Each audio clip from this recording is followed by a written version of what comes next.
Is this deck the king of rotation? In the Pokemon TCG, the standard format changes roughly once a year. We do have a rotation coming up.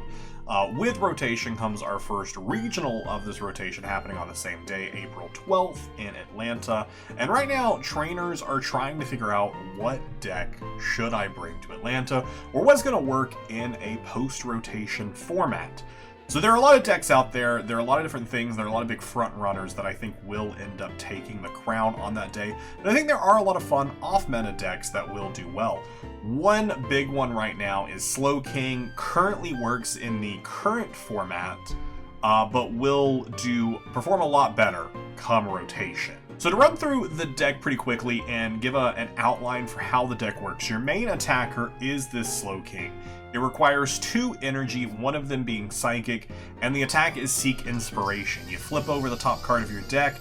If it is a Pokemon that is not a EX, V, have a rule box, basically just a regular casual Pokemon, whatever move is on there, you can choose one of those moves and attack with it. No, not needing the cost of whatever it is, such as Regigigas here, who requires 4 energy to attack. Slowking only needs the 2, you flip over Regigigas, you can use its attack. So that's kind of how this deck works, is by using different Pokemon's abilities to attack, and kind of planning out how you can do that. The way we're able to manipulate which Pokemon is at the top of the deck is Cypher Maniac's Code Breaking. It's your supporter for round, you can only use 1 supporter per turn. Search your deck for 2 cards, set them to the side, shuffle your deck, put those 2 cards on top of your deck in any order that you want. So you could use that to manipulate placing a Pokemon up there to attack. But then there's also the Academy of Night, which is our stadium. You can only have 1 stadium in play at a time. Your opponent can bump the stadium away, but you can play the stadium per turn. Once per turn, you can take a card from your hand and place it on the top of your deck. Another way to manipulate what is there and what you're using to attack. We have Ultra Balls to search those out. And a little else. So let's just run through what this deck has to offer. Starting off here, we have 6 Psychic Energy. We have 2 Reversal Energy. These energies give the cost of 3 energy, basically, of any color, as long as you have less, or rather, your opponent has less price cards than you. So say you and I are playing, I have not taken a knockout, you've taken a knockout, you have 5 price cards left, I have 6. That means this is activated. I can attach it to my Slowking as it provides 3 energy of all colors, so I can use it to attack. To be noted though, it's only counts as 1 energy, so you can't play it to easily retreat out. It doesn't work like the double turbo energy in that aspect. We're also playing 4 Jet Energy. Attach it to a Pokemon on your bench and you can throw it up into active. You still can't attach it to active if you really need an energy to attack, but that can help us move around our bench to help get Pokemon out that we need to see play to utilize their abilities or their attacks. 1 Iono to disrupt our opponent or also see new cards in our hand. 4 Buddy Poffins that allow us to search for 2 Pokemon with less than 70 HP that are basics and put them onto our bench, assuming we have the space. 4 Professor's Research to trash our hand and draw 7 new cards. That Cypher Maniac's Code Breaking we talked about, we're playing 4 of those to search out 2 cards and place them in anywhere on the top of the deck. 4 Ultra Balls, discard 2 cards, search for any type of Pokemon and pull it out. 4 Night Stretchers to recover things from our discard pile. We're using the A-Spec, the Max Rod. This is kind of where I'm back and forth on. I truly don't think... I think there are better A-Specs that could work here. I think Unfair Stamp Prime Catcher, I think those could potentially be better. Maybe even the Secret Box to try and get your Academy at Night. I don't love the Secret Box in this build since you do have to discard 3 Pokemon, but I don't know that Max Rod is the constant play. I'm going to need to see more of it post-rotation, but right now I think it could live without. 4 of those Academy at Night stadiums. We have Squawkabilly, so that way we can Squawk and Seize on our first turn to reset our hand.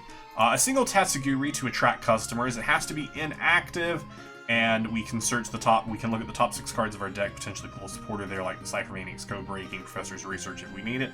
Tatsugiri is another one that I'm like, do we really need it in this deck? It has its uses. 4 Slowpokes to set up our Slowkings. 2 Kyurems, which are really great, especially as we rotate. Manaphy goes away. Manaphy is bench protection. meaning you can't deal damage to a Pokemon on the bench. Kyurem does 110 damage to 3 of your opponent's Pokemon. It can all 3 be on the bench, or it can be 2 benched Pokemon and the opponent's active Pokemon. But if Manaphy is in play, you can't do it. When rotation happens, Manaphy is gone, meaning for the next format until the next set comes out, which introduces Shaman, there is no easy basic Pokemon to put on the bench to protect them from Kyurem, which gives us a pretty nice way to either set up a 6-prize turn if we're attacking someone who's using a lot of basics, or at least a 3-prize turn if they're using a lot of baby basics that they have to evolve, like a Dreamy or a Charmander build, something like that.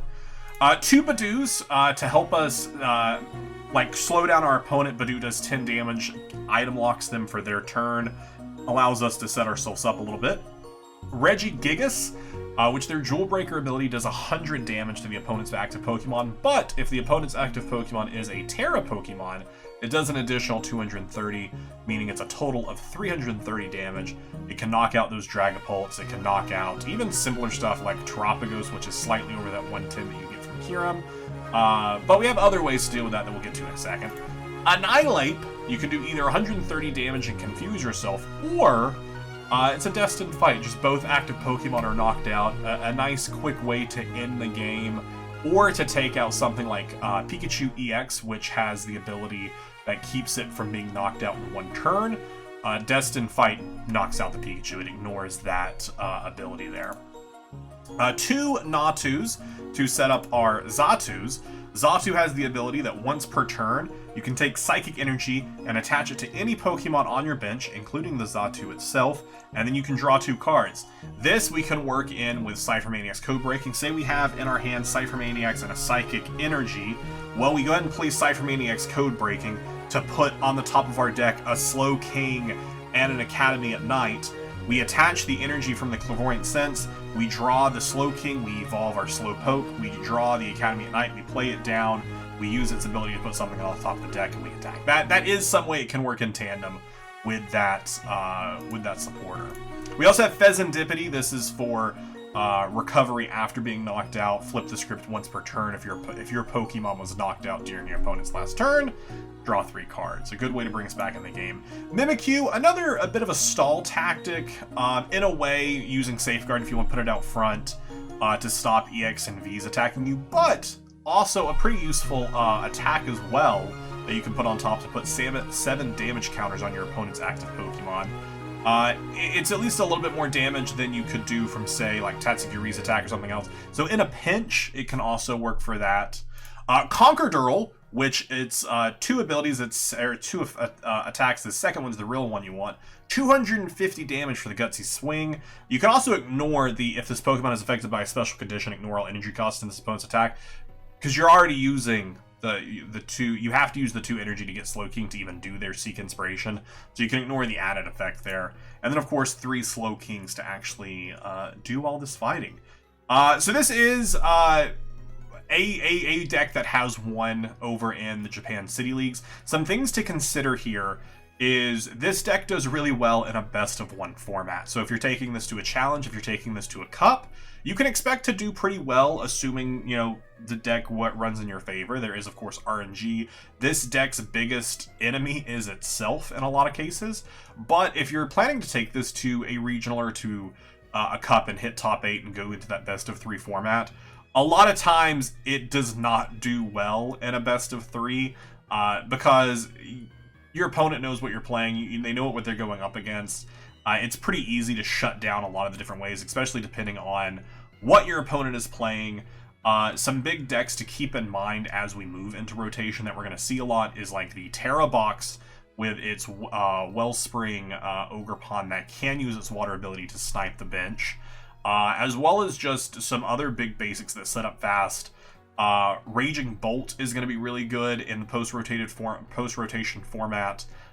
It's Raging Bolt having 240 HP. You can't really 2 Kyurem knock that out. And something else to keep in mind with Kyurem's attack, even though it does 110 damage to benched Pokemon, Tera Pokemon have the special ability that they cannot be damaged by things like Kyurem. You can put damage counters So like Mimikyu, for instance, the 7 damage counters you could place on a bench Tera Pokemon, it's active. I'm just talking about the specific damage counters, is different than Kyurem's 110 damage. So this deck is not going to do great against Raging Bolt. You're primarily going to be targeting down Hoots on the bench with Kyurem, or using something like Conkeldurr to do 250 damage to knock out, you know, an active Raging Bolt, or potentially Annihilape's Destined Fight, or Regigigas' Jewel Breaker, which won't do a ton of damage to the Raging Bolt. It'll only do 100 damage to the Raging Bolt, but will knock out an active Teal Mask Ogerpon, which is where I think this deck could also use some help. It has no gusting capabilities. Gusting meaning like a boss's order, a counter catcher, prime catcher. This deck has no way to manipulate your opponent's active Pokemon, which is what I think this deck currently has a weakness in. But let's jump over and play a couple matches in the Pokemon TCG Live, and let's show you how it works. So of course, something to keep in mind here is at the time of me recording this, this is about 6 days before we're about to see the ladder reset. We're about to see the post-rotation take effect on the TCG Live. It takes place a little bit earlier, about 2 weeks earlier than it does in real time. So we are playing in a pre-rotation format on Live, meaning we're going to see some decks that haven't rotated yet, decks using V cards, decks potentially using Manaphy. Manaphy hasn't been as prevalent in the meta right now, due to the fact that Regidrago, which is typically what Manaphy was teched in for, hasn't been in the format too much. I like to go second with this deck. I like to go second with just about any deck that plays Budew, because I would rather have my Budew out trying to slow them down as early as I can, especially in a deck like this that isn't super... have a lot of different ways to get different things into our hand. Like we have the Budew PAF in here, which is nice. But this deck doesn't play like Arven, for instance, which is able to get those item cards to set up our bench. But anytime I'm in a deck that plays Budew, I like to go second, so that way I can Budew them first, I can item lock them first, I can slow them down first. But this deck is okay to go first as well.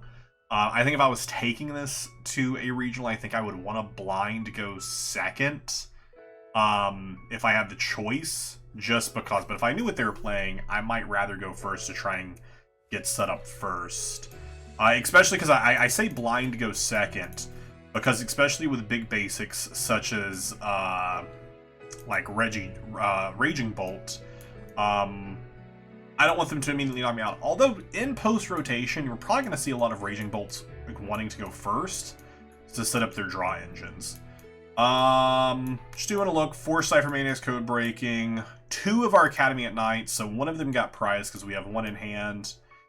Just getting a quick look at what is and isn't prized. All of our Kyurems are there, which is nice. I am gonna make a guess, an easy guess, that we are playing against Dragapult. The reason being that they are playing Budew and Duskull. Not many other decks right now are playing both Budew and Duskull other than Dragapult. So like you said, we use the Jet Energy there to get our Budew up into active. Budew doesn't require energy to attack, but Slowpoke is a 2 energy retreat. I don't have 2 energy to retreat because the reversal energy doesn't work that way. But we can use the Jet Energy to propel Budew up into the active. I don't know why they're benching... Actually, I do know why they're benching Fezandipiti. That is actually a good bench from them, because if we had everything in our hand, if we had Kyurem in hand, we would actually just immediately take them right there. So that actually was a good benching from them. So the reversal energy does still count as 1 energy. So we can attach it to Slowpoke, and then all Slowpoke will need is a Psychic Energy to be able to get off an attack. So it's not a terrible idea to do that. I don't love where our hand is at right now, because our hand is kind of dead come next turn. Now I could play down Tatsugiri, and I could Jet Energy again. Let's actually do that. Let's play down Tatsugiri, retreat out to attract customers. With the attack customer, no! Oh. that was a bit of a it was a play. If we could have pulled something off the attract customers, we jet energy the Budew back up into active. I don't love using all my jet energies like this, but I want to keep them item locked because if this is Dragapult, they can really take off with it if they can get their Buddy Poffins out to get their Dreepies down. Which is why I'm assuming they didn't bench anything last turn. They have 7 cards in hand. The likelihood of them not having a Nest Ball or a Buddy Poffin, it's low. Now we could see them Lumineous Sign here for a Lance if this is indeed Dragapult. And we're going to see Lance make an appearance here. Although I wouldn't be upset about like an Iona making an appearance for some reason if this isn't Dragapult resetting my hand. They're doing a bit of a price check right now. That's probably why it's taking longer. This is the first time they've been able to see their deck since this game has started. Dragapult is another one that is really good right now in pre-rotation. In post-rotation, it is going to take a little bit of a slowdown. It is Lance, so this is Dragapult. It is going to take a little bit of a hit due to the fact that Tera Box is right now looking to be the big front runner in the post-rotation with their Wellspring being able to snipe the bench, taking prize cards before Dragapult can even set up. It looks like Dragapult's going to take a bit of a backseat, at least at the start here, especially with Lance leaving the format.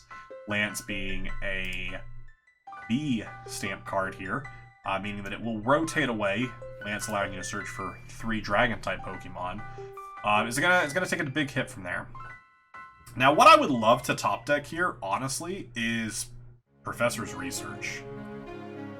I would love to top deck a Professor's Research here. We can actually get in a really good position if we could. No, just an Ultra Ball, and we're locked out of being able to use anything. Dang. Okay, so there is still some potential here. We could still use the Reversal Energy to retreat the Tatsu. I think we still attract customers here. Okay, we get the Professor's Research, which is something. I don't love it. I could attach here to retreat, but I could end up drawing into a Jet Energy to propel them up. I think I have to hope that we draw into that, because otherwise it just doesn't matter. Yeah, I think we just have to hope that we draw into it. We do draw into Jet Energy, but we do not draw into anything else that we need. We do not draw into anything else that we needed. Oh, that's so unfortunate. I mean, well, actually we drew into almost everything that we needed. We really only needed 2 more cards there. We needed Xatu, and we needed Slowking. Man, if we would have just had one of the 2 of those, we would have been off to the races. I could see myself Jet Energying, or not Jet Energying, but like attaching and retreating into something, but I think I still have such a waste of my Jet Energies, though. Such a waste of the Jet Energies. I truly, truly hate this where I'm at. I do take a prize card here. They are still locked out of cards, so they can't counter Catcher me.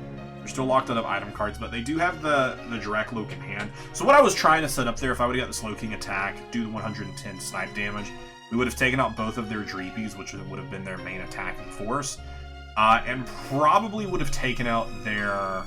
It would have been a toss-up in the moment if I wanted to take out their Duskull, or just add damage to their Fezandipiti. I probably would have just wanted to add damage to their Fezandipiti, though.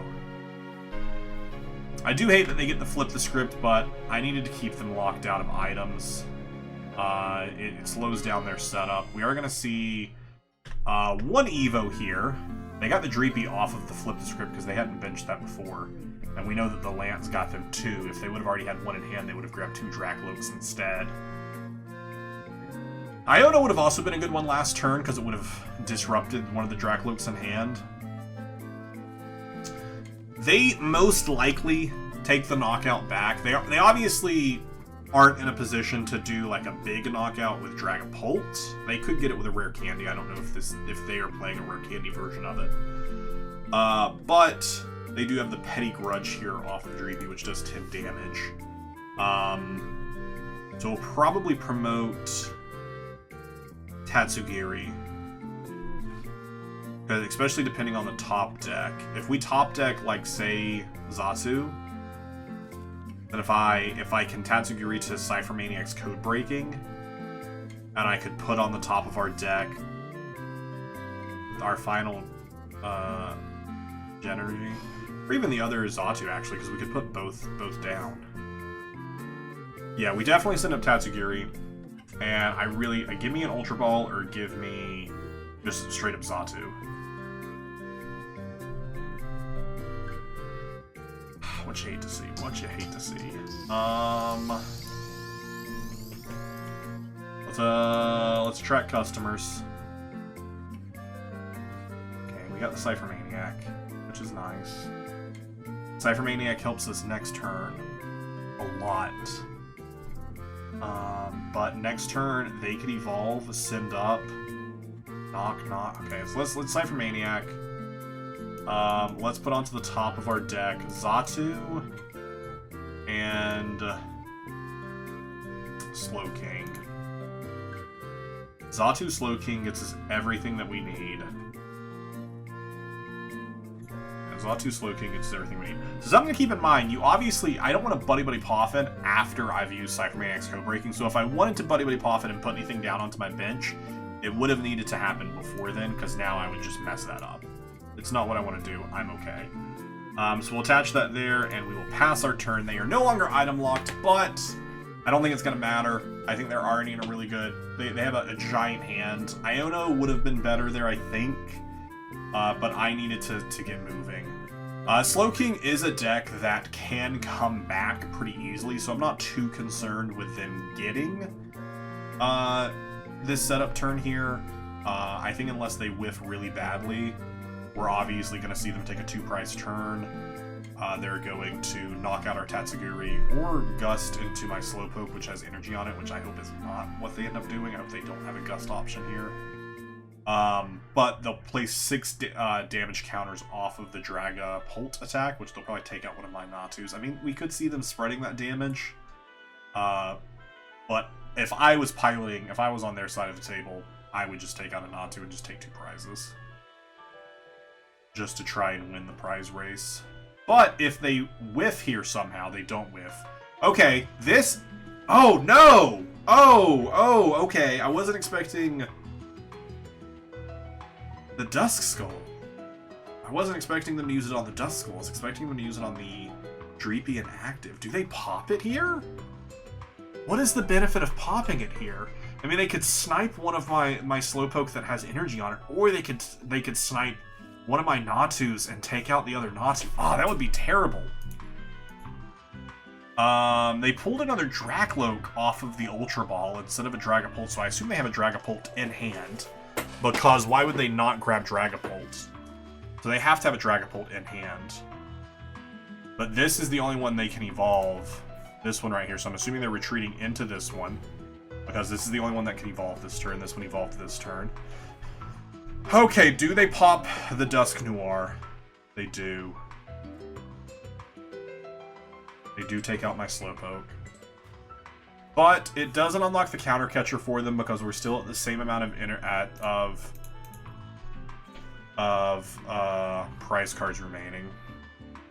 Dang, that really sucks. There'll be 2 prize cards from winning. And they have boss. No! Oh no! And they had everything. They had... what a fantastic turn from him. So that is a good showcase of how this deck loses. More often than not, it is itself causing it to lose if you just don't draw into what you need, which is why I don't think this deck... I don't think it's the King of Rotation. Fun little thing to get us in here. I don't think it's the King of Rotation. I think it could do really well, like I said, in Cups. More so probably in challenges or at your local. So man, I can't even utilize the Xatu to get the Slowking out because I mean I don't need the Slowking anyways. I don't even think I need the Budew because the Budew doesn't do anything. They just take. If I put the Budew down, they just win next turn because they can just put the damage on it. We are going to Iono them, but we're going to Clairvoyant Sense first to see if there's anything I can draw off that. We will split this between the two, and then we will Iono them down to 2 prize cards. Right now, they need Gust to win next turn. But I'm in a really good position if I can get to next turn. I would like to grab just Cypher Maniac. Okay, well, I was hoping to grab Cypher Maniacs just to have it set for next turn. Dang. Man, they had a great follow-up turn. Obviously, we saw multiple positions where we could have won. We just didn't get what we needed. Which is why I think, like, Max Rod came into no play here. I think that Max Rod could definitely change. I think an Unfair Stamp would be great. Even potentially an Arven added in over the Professor's researches could be good to allow us an ability to grab Buddy Poffins, grab Nest Balls, grab Ultra Balls. The thing with Arven, though, is it's also looking for tools, and this deck plays no tool cards, so we could see some potential adding of some tools, but I do think there is things this deck needs. So they cannot win this turn unless they have Gust. If they can Gust with such like a boss's order, they do win this turn. But even without it, I mean, they just win next turn. That's the thing. They just win next turn. The Iono there does hurt because I did have Slowking in hand. But hopefully we'll get into... Okay, I was hoping for some energy. So here's the other thing we could do. So we could grab the Regigigas and we could knock out the Dragapult. But all they need is just a second one, or even I think just Duskull evolves just wins. But I don't think we have a way to win, because we could attack with... yeah, this was great damage manipulation here. This is great stuff. They win for sure. Let's just play it out for fun. Let's just play it out for fun, because I just wanna just fully experience everything. Actually, I don't even think we can play it out here, because we can't even draw into what we need. Oh no, we can't even draw into what we need. That's so funny. I don't need any of the rest of that, and I think we're just gonna end up conceding here. Yeah, that's so sad. All right, let's see let's see hopefully a better run. All right, jumping into the second game here, seeing how Slowking can potentially be better. I think thinking back on that last game, the Iono call may have been a little bit better instead of Cypher Maniac's code breaking to set up the next turn. But honestly, I don't think there's a lot different we could have done. If our Tatsugiris would have just worked out, I think could have been helpful. A lot of things that could have been helpful. We do win the coin toss, so we do get to choose. We're choosing to go second here. As we saw last time, having Budew out to slow them down just gives us even more. We have the option to start Fezandipiti or Slowpoke. We're going to just start the Slowpoke. I don't like to bench Fezandipiti if I don't have to, because it gives them a 2-prize knockout. The only time we'd really be worried about it is if we were playing against Cloth. But I am really excited about what we're playing about here, because this is another deck that I want to make a video on very, very soon. This is for Alligator. For Alligator, I think, is another deck that's going to be really interesting post-rotation. And I'm really excited to see how it goes. I am not really excited to see both Budews being prized. Ouch. Both Budews are prized. We have all of our Academy at Nights. We have missing one of our Jet Energies. So we have 2 Budews and a Jet Energy prized. Looks like we also have a Psychic Energy prized. And a Buddy Poffin prized. And that's it. I mean, obviously it's not it. That's what a Slowpoke and a Slowpoke prized. Okay, we at least know our prizes. Our prizes aren't great. Or at least, like, they're fine. I honestly think Cypher Maniac is the play here. I don't think we need to Iono here. I think Cypher Maniac is the play. We put Xatu on top, and then we place Slowking. And then we Iono to potentially draw into... Or, actually, maybe we put Academy at Night. Because there's more ways to get Slowking. An Ultra Ball could get us a Slowking. Drawing into a Slowking could get us a There's 100% more ways to get Slowking. Because there's one additional way to get Slowking. So we put those two on top. We don't attach this energy for turn. And we pass. So the reason we're not attaching the Psychic Energy is so we can utilize the ability. Totodile is a very interesting deck. For Alligator is really fun. I think it's another deck similar to Slowking. I don't expect this one to be winning any regionals. It has done well, at least when format first rotated over in the Japan leagues. The Japan leagues tend to rotate a few months before us. They grabbed the Precious Trolley, which allows them to fill up their bench, and they grabbed the Luxurious Cape. Not surprised at all. Those are their two grabs. But it's another deck that I think performs really well in a best-of-1 format, because it relies a lot on luck for stuff. This is a different build than I have seen before. I have not seen a build that it uses the Dunsparce for a draw engine, but it looks like this is a Dunsparce draw engine. We'll talk about that when it happens. They are not able to get any attack off, which is nice, but an attack really wouldn't do a lot to us here. They would just reverse thrust and hide. It doesn't kill us, it doesn't knock us out. So the whole way their deck works is by manipulating... Oh my gosh, can I attach? Is by manipulating where damage is. So we'll attach the Academy at Night. I don't want to attach the Reversal Energy because I'm hoping to draw into Jet Energy to propel us up. And I don't want to Fezandipiti because I don't want to lock in the Fezandipiti. So we will Iono, which could help them out because obviously the 5 cards in their hand were not helpful cards. Wow. Almost everything we needed. Almost everything we needed.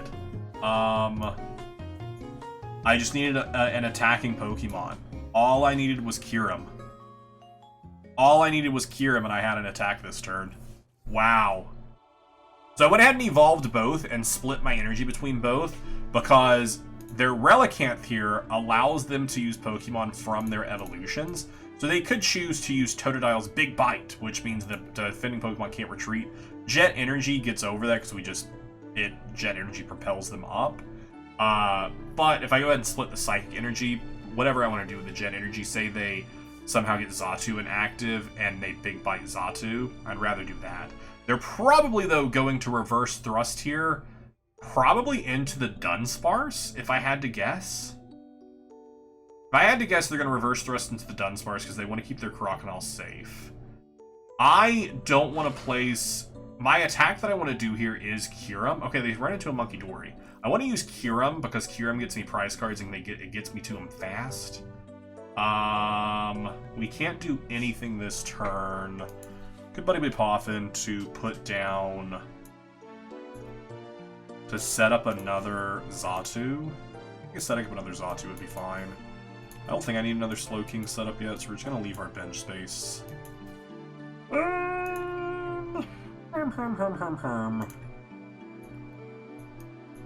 other Slowking's not prized, so yeah, let's do that. And then we're going to Cypher Maniac's Code Breaking.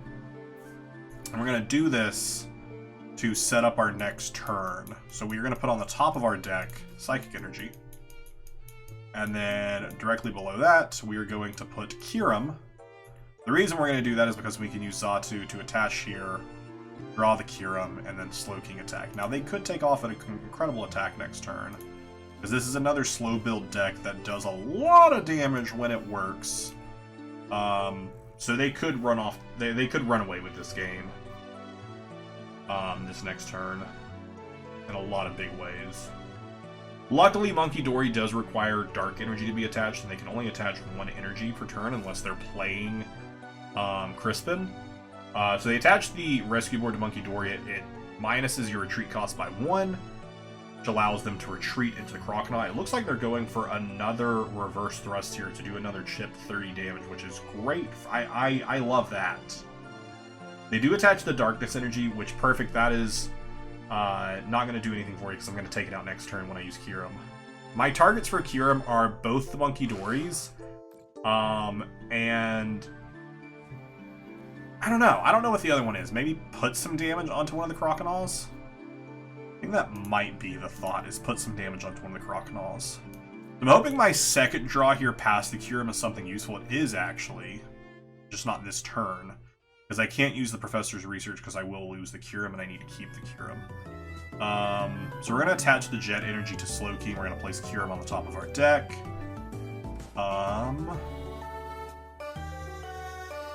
Now I could Jet Energy here to save this Slowking, but I think I'd rather keep...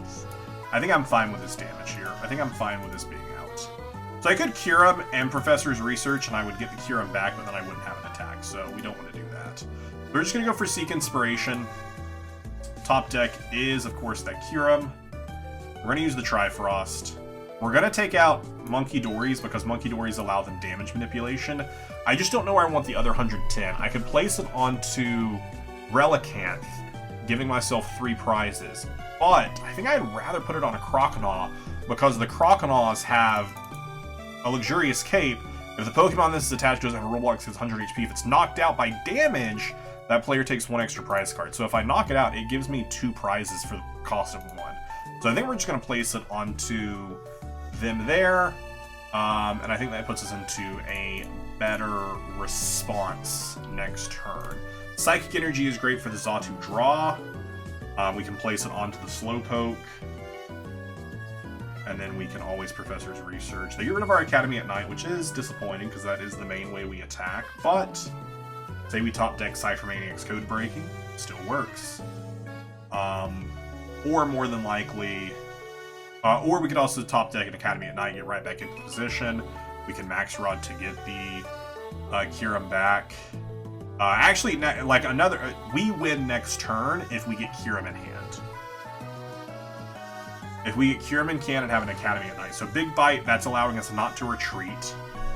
Which, again, Jet Energy gets around that. Another Xatu, even more draw power. Beautiful. I think we Clairvoyant Sense first, just because we have the confirmed energy in hand. Alright, so that doesn't do anything for us other than get ourselves in energy.